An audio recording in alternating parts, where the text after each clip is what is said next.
Welcome back to the fourth segment of Sherlock Holmes Volume 2. I actually had done a whole 8 minutes already, or over 8 minutes even, and the volume wasn't there. I go to load it and no sound. So, hopefully this time it works. I don't have a bar that shows me that the volume looks like it's working, so all I can do is record it, and when it uploads, hopefully we get sound. Okay. Here we go, Segment 4, Volume 2, Sherlock Holmes, by Sir Aurther Conan Doyle. "Ah, Colonel," said Holmes, arranging his rumpled collar. "Journeys end in lovers' meetings, as the old play says. I don't think I've had the pleasure of seeing you since you favoured me with those attentions as I lay on the ledge above the Reichenbach fall." The Colonel still stared at my friend like a man in a trance. "You cunning, cunning fiend!" was all that he could say. "I have not introduced you yet," said Holmes. "This gentleman is Colonel Sebastian Moran, once of Her Majesty's Indian Army, and the best heavy game shot that our Eastern Empire has ever produced. I believe I am correct, Colonel, in saying that your bag of tigers still remains unrivaled?" The fierce old man said nothing, but still glared at my companion. With his savage eyes and bristling moustache, he was wonderfully like a tiger himself. "I wonder that my very simple stratagem could deceive so old a Shakiri," said Holmes. "It must be very familiar to you. Have you not tethered a young kid under a tree, lain above it with your rifle, and waited for the bait to bring up your tiger? This empty house is my tree, and you are my tiger. You have possibly had other guns in reserve in case there should be several tigers, or in the unlikely supposition of your own aim failing you. These," he pointed around, "are my other guns." The parallel is exact. Colonel Moran sprang forward with a snarl of rage, but the constables dragged him back. The fury upon his face was terrible to look at. "I confess that you had one small surprise for me," said Holmes. "I did not anticipate that you would yourself make use of this empty house and this convenient front window. I had imagined you as operating from the street, where my friend Lestrade and his merry men were awaiting you.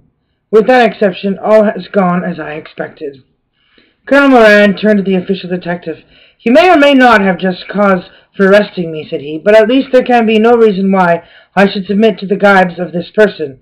If I am in the hands of the law, let things be done in a legal way." "Well, that's reasonable enough," said Lestrade. "Nothing further you have to say, Mr. Holmes, before we go?" Holmes had picked up the powerful air gun from the floor and was examining its mechanism. "An admirable and unique weapon," said he. "Noiseless and of tremendous power. I knew von Hutter, the blind German mechanic, who constructed it to the order of the late Professor Moriarty. For years I have been aware of its existence, though I have never before had the opportunity of handling it. I commend it very specially to your attention, Lestrade, and also the bullets which fit it." "You can trust us to look after that, Mr. Holmes," said Lestrade, as the whole party moved towards the door. "Anything further to say?" "Only to ask what charge you intend to prefer." "What charge, sir?" "Why, of course, the attempted murder of Sir Sherlock Holmes." "Not so, Lestrade. I do not propose to appear in the matter at all. To you, and to you only, belongs the credit of the remarkable arrest which you have effected. Yes, Lestrade, I congratulate you. With your usual happy mixture of cunning and audacity, you got him." "Got him? Got whom, Mr. Holmes?" "The man that the whole force has been seeking in vain, Colonel Sebastian Moran, who shot their honourable Adair with an expanding bullet from an air gun to the open window of the second floor front of number 47 Park Lane, upon the 30th of last month. That's the charge, Lestrade. And now, Watson, if you can enjoy the draught from a broken window, I think that half an hour in my study over a cigar may afford you some profitable amusement." Our old chambers had been left unchanged through the supervision of Mycroft, Holmes, and the immediate care of Miss Hudson. As I entered, I saw, it is true, an unwonted tidiness, but the old landmarks all in their place. There were the chemical corner and the acid-stained deal top table. There upon the shelf was the real formidable scrapbooks and books of reference which many of fellow citizens would be so glad to burn. The diagrams, the vial case, and pipe rack, even the prudent slipper which contained the tobacco, all met my eyes at a glance from me. There were two occupants of the room, One Hudson leaned upon his booth as we entered together. The strange dummy which had played so important part in the evening's adventures. It was a wax-colored of my friend, so admirably done that it was a perfect simile.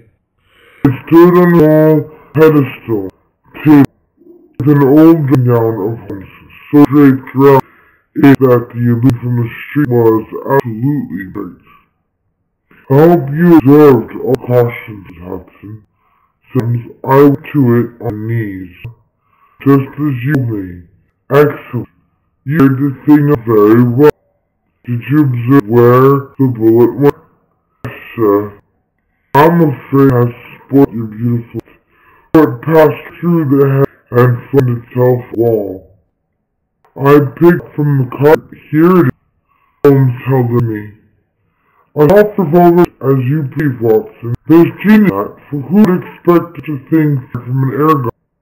All right, Mrs. Hudson, much obliged for yours, and now let me see you old seat once more. For there are several points I should like us. You have to see.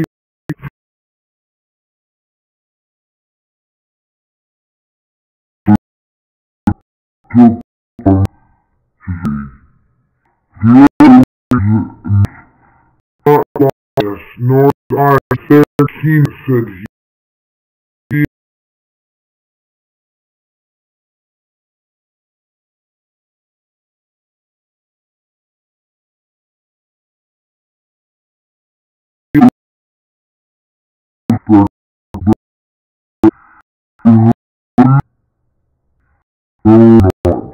Well, such is, if I remember right, not her, my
London.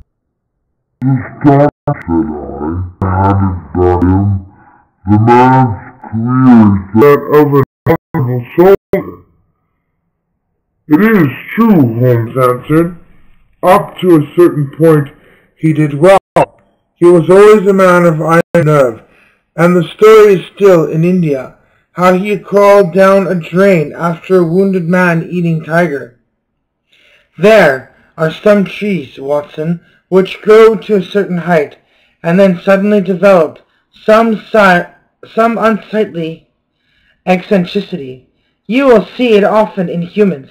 I have a theory that the individual represents, in his development, the whole procession of his ancestors, and that such a sudden turn to good or evil stands for some strong influence which came into the line of his pedigree.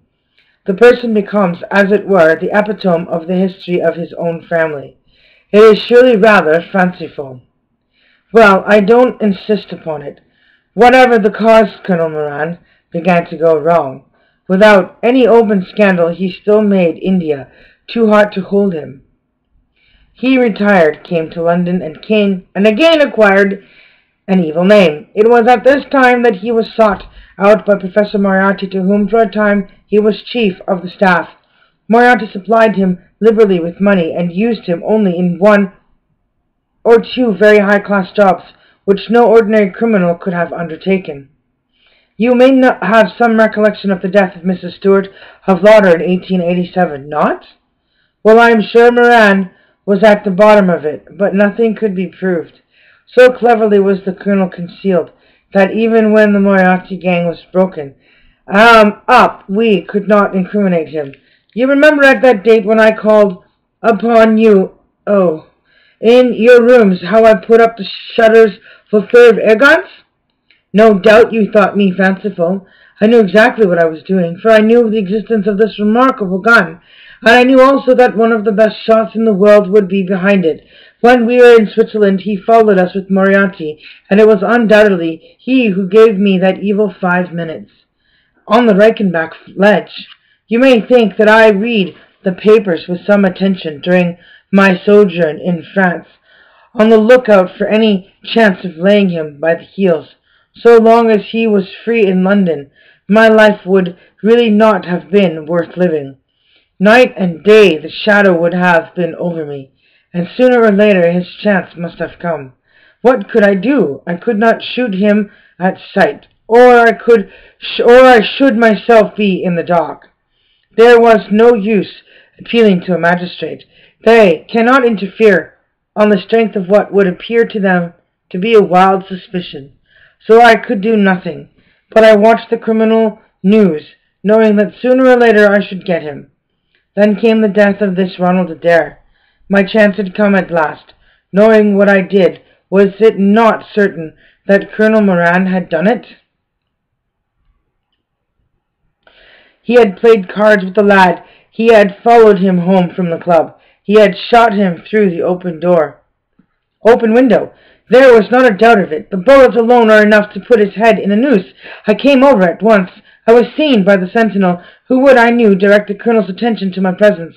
He could not fail to connect my sudden return with his crime, and to be terribly alarmed. I was sure that he would make an attempt to get me out of the way at once, and would bring round his murderous weapon for that purpose. I left him an excellent mark in the window, and having warned the people that they might be needed. By the way, Watson, you spotted their presence in that doorway with unerring accuracy. I took up what seemed to me to be a judicious post for observation, never dreaming that he would choose the same spot for his attack. Now, my dear Watson, does anything remain for me to explain? Yes, said I. You have not made it clear. What was Colonel Moran's motive in murdering the Honourable Ronald Adair? My dear Watson, there we come into those realms of conjecture, where the most logical man may be at fault. Each may form his own hypotheses upon the present evidence, and yours is as likely to be correct as mine. You have formed one, then? I think that it is not difficult to explain the facts. It came out in evidence that Colonel Moran and young Adair had between them won a considerable amount of money. Now Moran undoubtedly played foul of that. I have long been aware, I believe, that on the day of the murder Adair had discovered that Moran was cheating. Very likely he had spoken to him privately, and had threatened to expose him unless he voluntarily resigned his membership of the club and promised not to play cards again. It is unlikely that a youngster like Adair would at once make a hideous scandal by exposing a well-known man so much older than himself. Probably he acted as I suggested. The exclusion from his clubs would mean ruin to Moran, who lived by his ill-gotten card games. He therefore murdered Adair, who at the time was endeavouring to work out how much money he should himself return, since he could not profit by his partner's foul play. He locked the door lest the ladies should surprise him and insist upon knowing what he was doing with these names and coins. Will it pass? I have no doubt that you have hit upon the truth. It will be verified or disproved at the trial. Meanwhile, come what may, Colonel Moran will trouble us no more. The famous air gunner von Herder will embellish the Scotland Yard Museum, and once again Mr. Sherlock Holmes is free to devote his life to examining those interesting little problems which the complex life of London so plentifully presents. That is the end of the first story. Thank you for listening. Please come back for the next segment, which is Story 2, The Adventure of the Norwood Builder. Have a nice day.